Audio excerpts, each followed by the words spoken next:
ሰላም ቤተሰቦቼ እንዴት ናችሁ? ዛሬ ይዤላችሁ የመጣሁት የቋንቋ የአንድ ቋንቋ የመጨረሻ ግብ ወይም ዓላማ ማለት ይቻላል ሀሳብ ማስተላለፍ ነው አይደለ?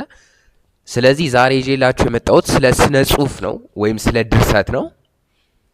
ከዚህ በፊት የሰሯቸው ተከታታይ ትምህርቶች ሰዋሰው ላይ ትኩረትን ያደረጉ የቋንቋ ስርዓት አጠቃቀም ላይ ትኩረትን ያደረጉ ትምህርቶች ነበሩ ከፊደል እስከ ቃል ክፍሎች ያየናቸው ማለት ነው። አሁን በመጨረሻም እነዛን እያንዳንዱን ሰዋሰው ሰካክተን እርስ በእርሱ አገናኝተን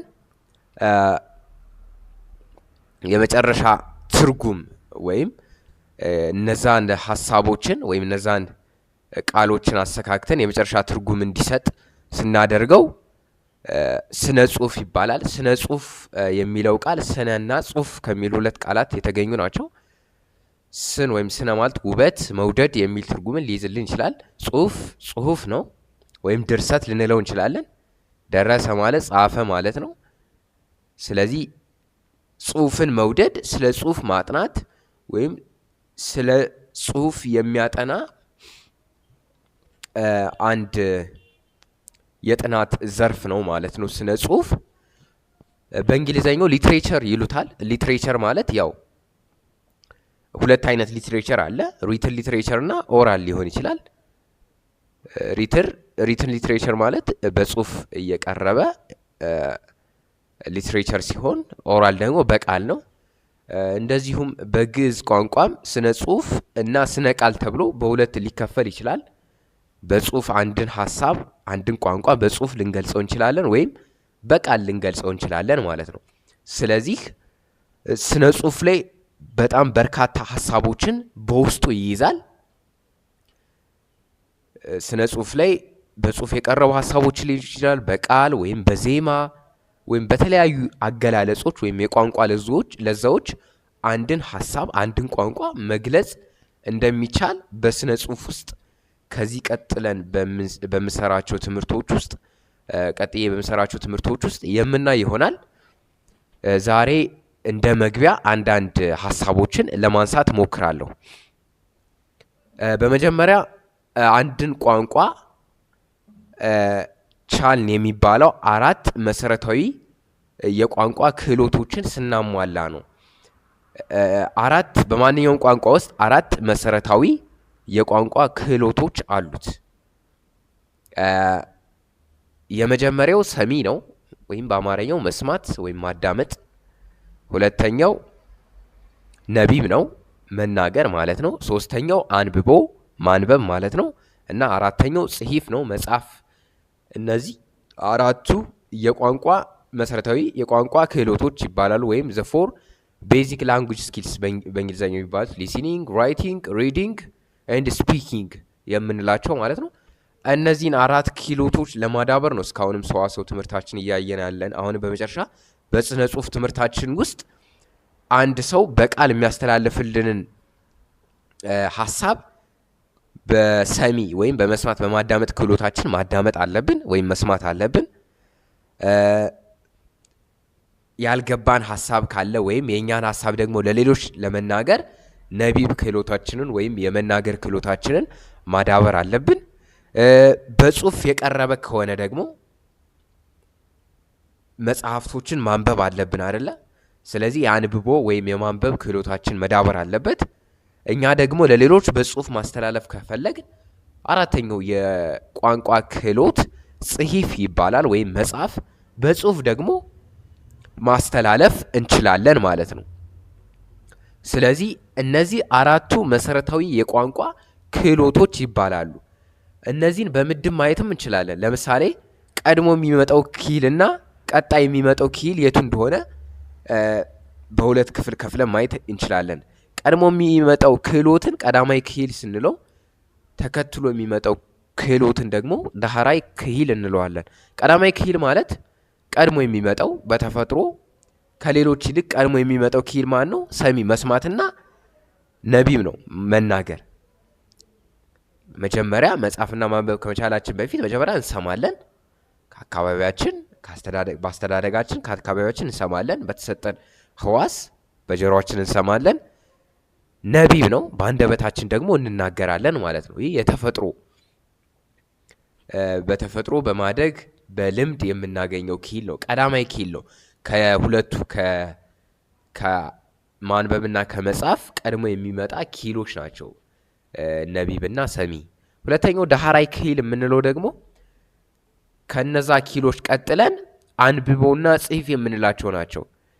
ማንበብ ከመስማትና ከመናገር ቀጥሎ የሚመጣ ኪል ነው። ማንበብ አለ። ቀጣዩ ደግሞ ጽሂፍ አለ፣ መጻፍ። ስለዚህ እነዚህ ኪሎቶች ደግሞ ዳህራይ ክሂል ይባላሉ ማለት ነው።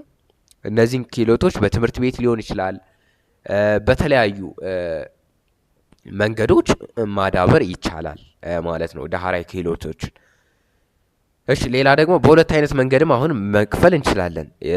መልእክት ተቀባይና መልእክት አስተላላፊ ኪል ብለን ለምሳሌ ሁለቱ ክህሎቶች ወይም ኪሎች መልእክትን መቀበል ብቻ ነው ስራቸው። ወደኛ መልእክትን በስሜት ተዋሶቻችን መቀበል ነው ስራቸው። ሁለቱ ደግሞ ማስተላለፍ ነው። ለምሳሌ መልእክት የሚቀበሉ ክፍሎች ማና ማን ናቸው? ያው ግልጽ ነው። መስማት ከሌሎች ነው መልእክትን የምንቀበል። ማንበብም ከመጽሐፍት መልእክትን ወደ ራሳችን ወደ አእምሯችን ወይም ወደ ውስጣችን እንቀበላለን።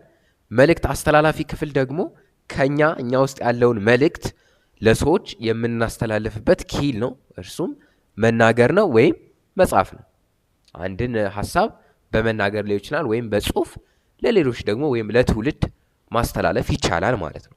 ስለዚህ እነዚህ ክህሎቶች መሰረታዊ የሚባሉ የአንድ ቋንቋ ክህሎቶች ናቸው ማለት ነው። አንድን ቋንቋ በደንብ ተረድተነዋል ለማለት እነዚህ አራት ክህሎቶች መኖራቸውን በደንብ መገንዘብ መረዳት ያስፈልጋል ማለት ነው። ስለዚህ እነዚህን አራት ክህሎቶች ማወቃችንን ወይም መረዳታችንን ማወቅ አለብን። ለምሳሌ አንድን ግዕዝ ቋንቋ ስንማር ከሰዋዊ ትርጉሙ ባሻገር አንድን ቋንቋ አንድ ሰው ሲናገርልን የግዕዝ ቋንቋ እያዳመጥን መሆኑን መረዳት አለብን። ማዳመጥ ማለት መረዳትንም ስለሚጨምር መስማት ብቻ ስላልሆነ ማለት ነው። መስማትና ማዳመጥ አንዳንድ ልዩነት አላቸው። መስማት ማለት የተፈጥሮ ነው፣ በተፈጥሯችን እንሰማለን። ማዳመጥ ግን የምንሰማውን ነገር ስንገነዘበው፣ ስንረዳው፣ ትርጉም ስንሰጠው ማዳመጥ ነው። ስለዚህ አንድን የግዕዝ ቋንቋ ሌላ ሰው ሲያወራልን ማዳመጥ መቻላችንን መገንዘብ አለብን። ከዛ ደግሞ በዛ ቋንቋ መሰረት እኛም መናገር መቻላችንን በስነ ስርዓት መናገር መቻላችንን ማወቅ አለብን። ለምሳሌ ብዙ አይነት በእንግሊዝኛ ፕሮናንሴሽን የምንለው ማለት ነው።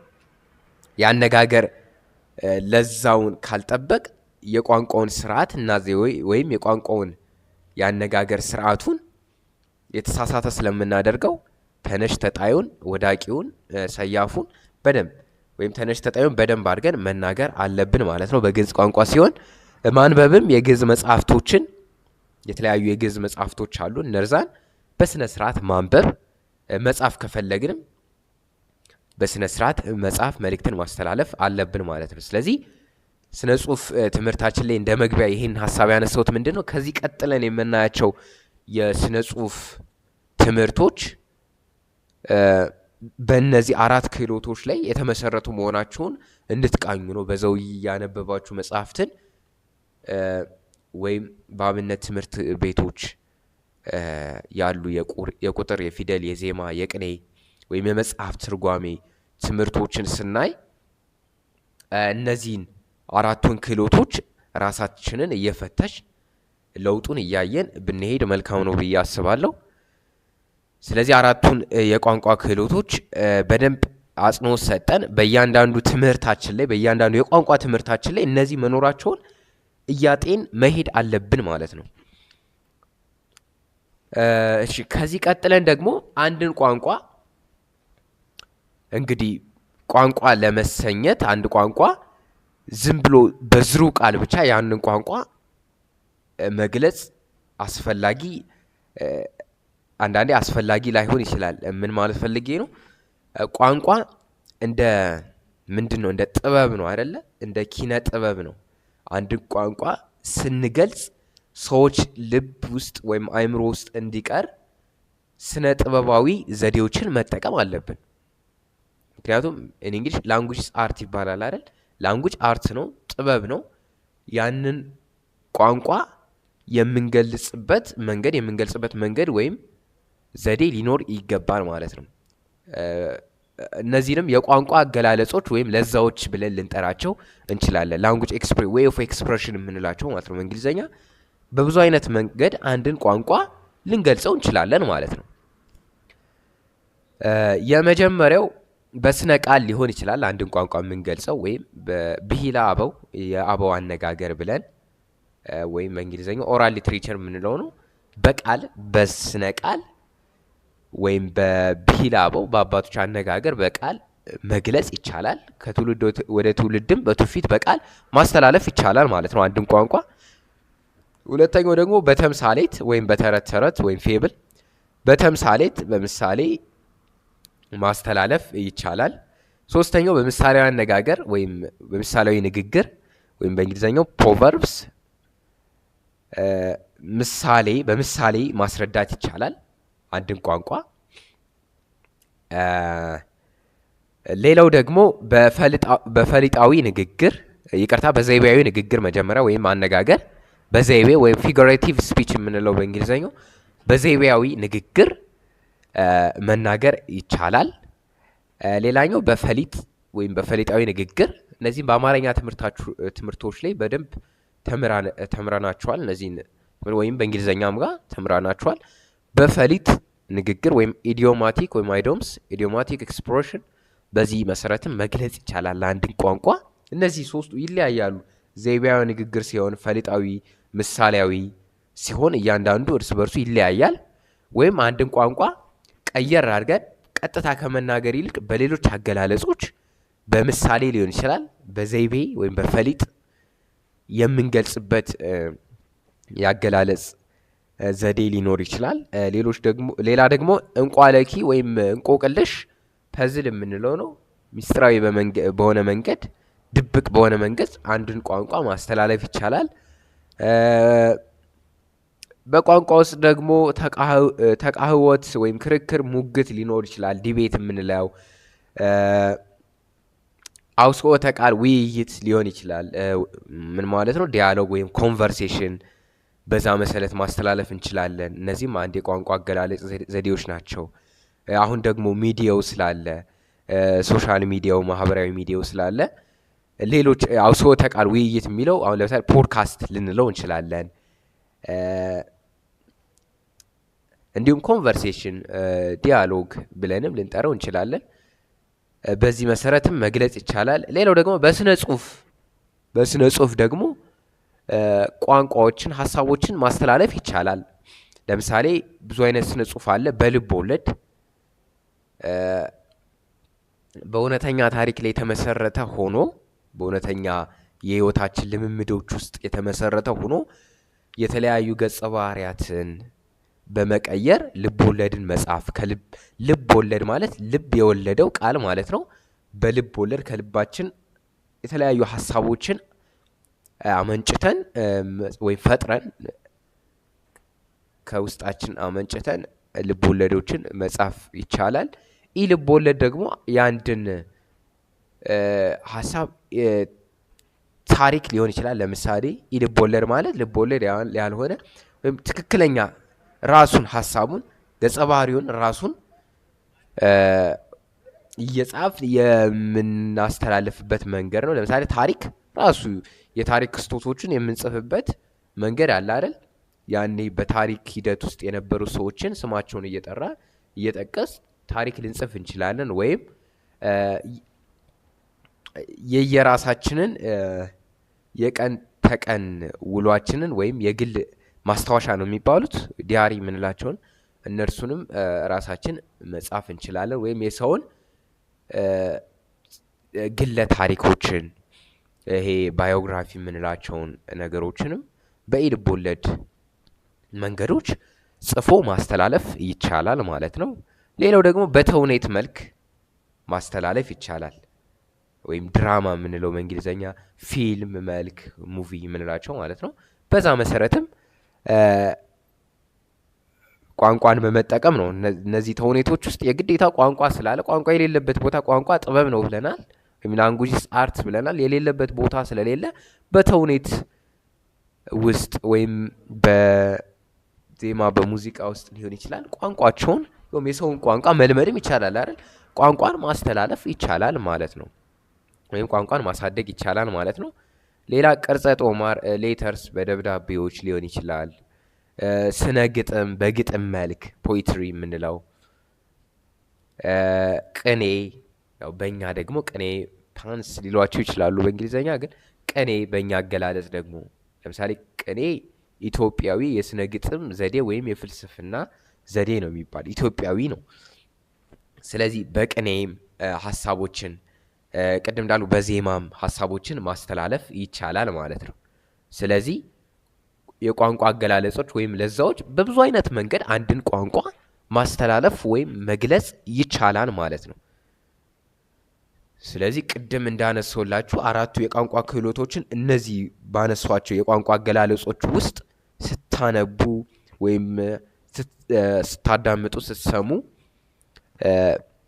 እነዛን አራት ክህሎቶች ማዳበራችሁን መርሳት የለባችሁም ማለት ነው።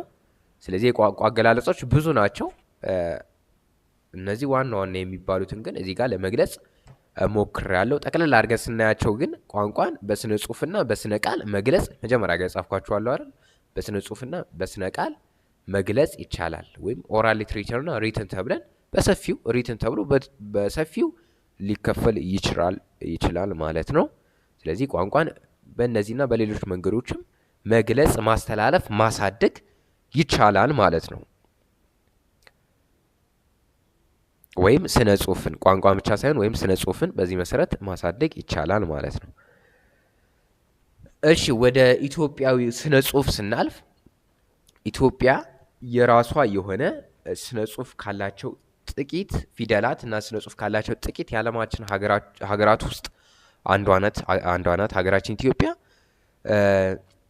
ይህም የሆነበት ምክንያት ምንድን ነው? የራሷ ቀደምት ፊደል፣ የራሷ የሆነ ቁጥር፣ የራሷ የሆነ የአጻጻፍ ዘዴ ወይም ስነ ጽሁፍ፣ ባህል፣ ታሪክ ያላት ሀገር ስለሆነች በታሪኳ በባህሏ ውስጥ ይህን ስነ ጽሁፍ በእያንዳንዷ የባህሏ ውጤት ውስጥ ወይም ባህል የምንለው አለ አይደል? በታሪኳ ሂደት ውስጥ ስትጠቀምበት እስካሁን ድረስ መጣለች ማለት ነው።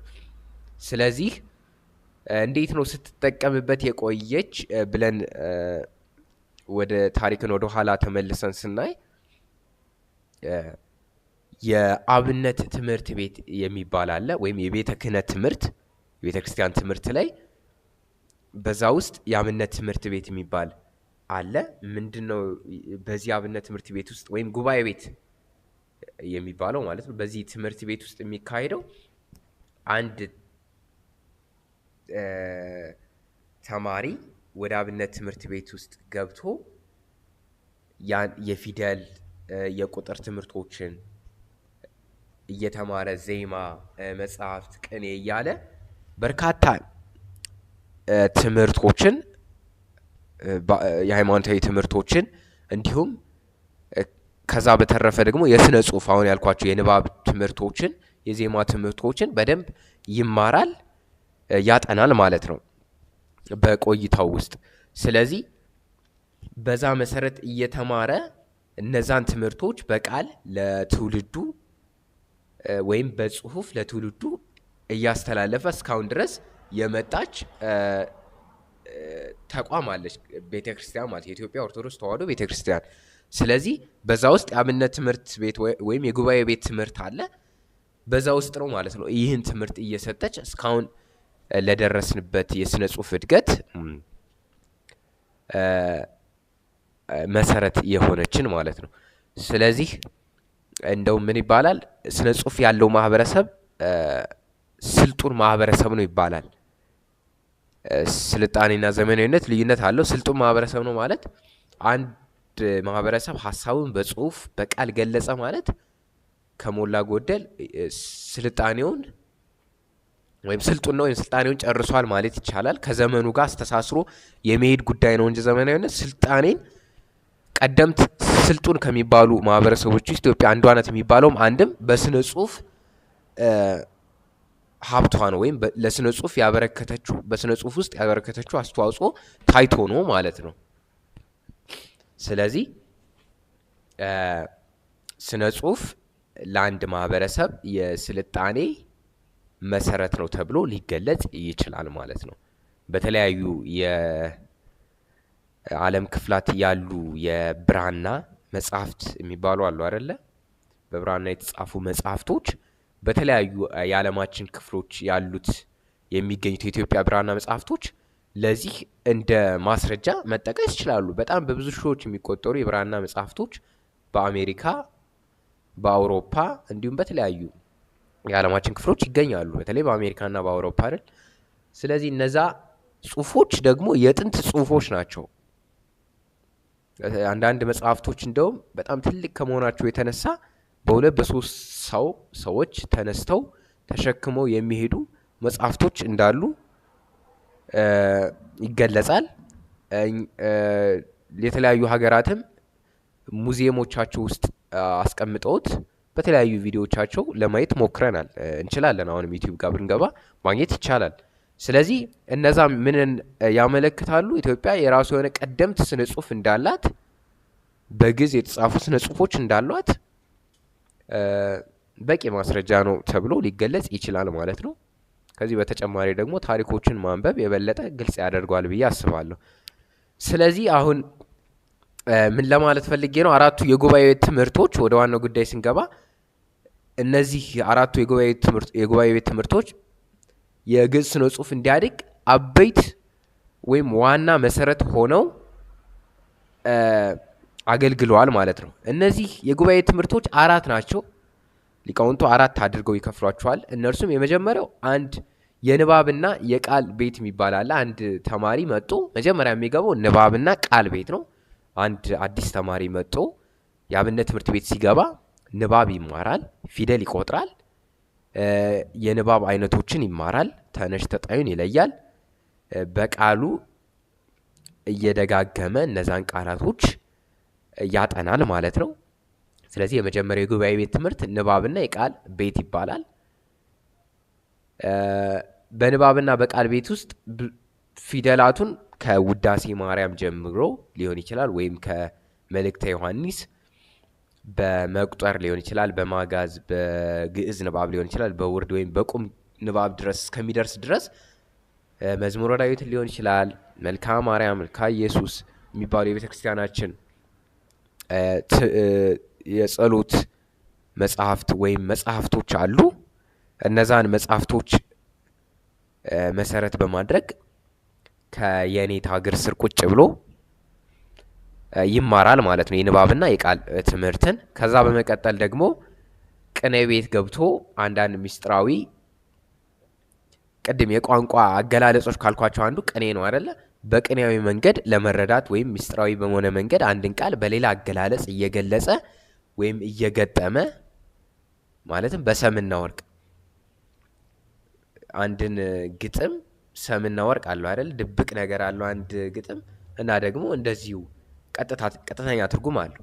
ምስጢራዊ በሆነ መንገድ እየገለጸ ያንን ቃል በቅኔ ቤት ትምህርቱ ይማራል ማለት ነው። ብዙ አይነት ቅኔዎች አሉ፣ እሱንም እናያለን በቀጣይ ክፍል። ሶስተኛው የመጽሐፍት ትርጓሜ ቤት ነው ወይም አንድምታ ትርጓሜ የምንለው ነው። ይህ ቤት እዚህ ጉባኤ ቤት ደግሞ የገባ አንድ ተማሪ የተለያዩ መጽሐፍቶችን ትርጓሜያቸውን አንድምታ ትርጓሜያቸው አንድምታ ማለት አንድም እየተባለ በብዙ እስከ 11 እስከ 13 አይነት ፍቾችን አንድ ሀሳብ ሲይዝ አንድምታ ትርጓሜ ይኖረዋል ማለት ነው። አንድም እየተባለ እንደዚህ ሊሆን ይችላል፣ አንድም እንደዚህ እየተባለ የሚተረጎምበት ዘዴ ነው።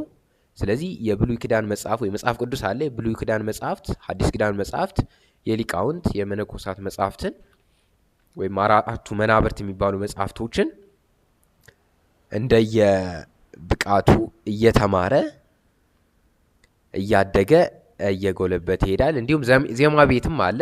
አራተኛው ደግሞ ዜማ ቤት ነው። ዜማ ቤት ደግሞ እነዚህ በቃል የተማራቸውን ትምህርቶች ደግሞ በዜማ ለምሳሌ ቅዳሴ፣ ስርዓተ ቅዳሴ በዜማ ነው አይደል የሚባል፣ በዜማ ይገልጻቸዋል ማለት ነው።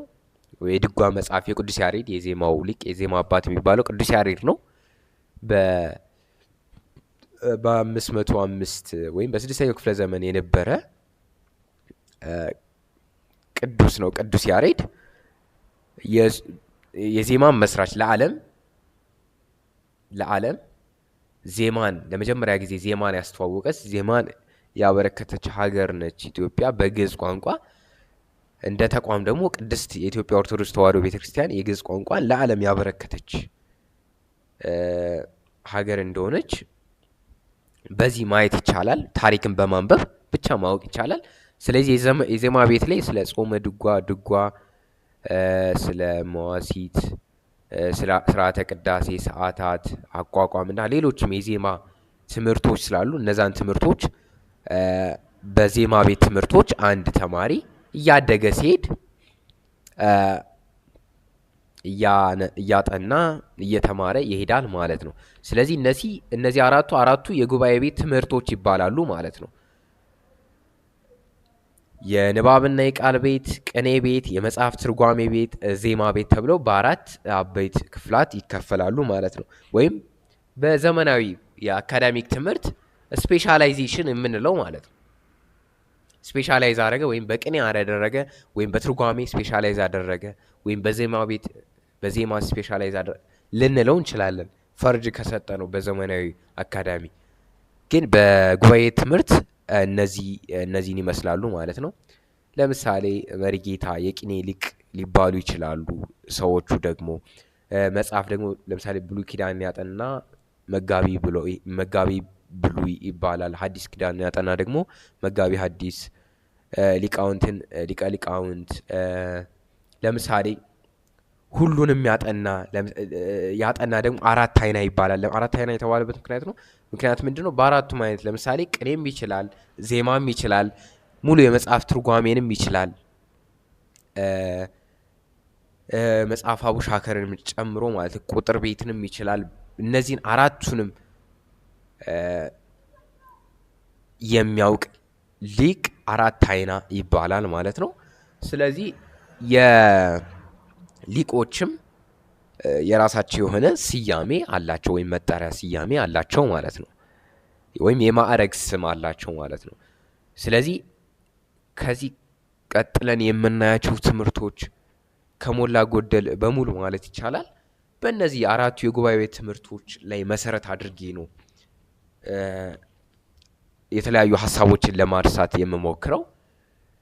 ስለዚህ አራቱ የጉባኤ ቤት ትምህርቶች የሚባሉት እነዚህን ይመስላሉ።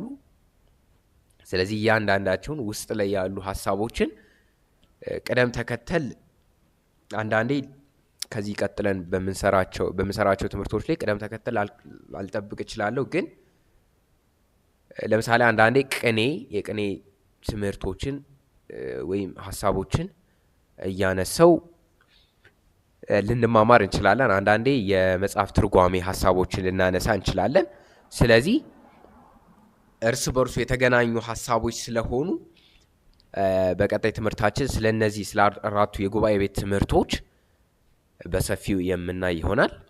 ለዛሬ ግን ስለ ስነ ጽሁፍ መግቢያ ወይም ስለ ቋንቋ አገላለጾች ይዤላችሁ የመጣሁት ትምህርት ይህንን ይመስል ነበር። ሀሳብ አስተያየት ካላችሁ አሁንም በሀሳብ መስጫ ሳጥን ውስጥ ማስቀመጣችሁን አትርሱ። በቀጣይ እንግዲህ በተከታታይ ትምህርቶች ላይ ሰፋፊ የኢትዮጵያ ስነ ጽሁፍ ሀሳቦችን፣ የጉባኤ ቤት ትምህርቶችን፣ ትላልቅ ሀሳቦችን የምናነሳ ወይም የስነ መልኮት የቴዎሎጂ ትምህርቶችን የምናነሳ ይሆናል። ለዛሬ ይዤላችሁ የመጣሁት ትምህርት ይህንን ይመስል ነበር። በቀጣይ በሌሎች የስነ ጽሁፍ ትምህርቶች ወይም የጉባኤ ቤት ትምህርቶች እስከምንገናኝ ድረስ መልካም ጊዜ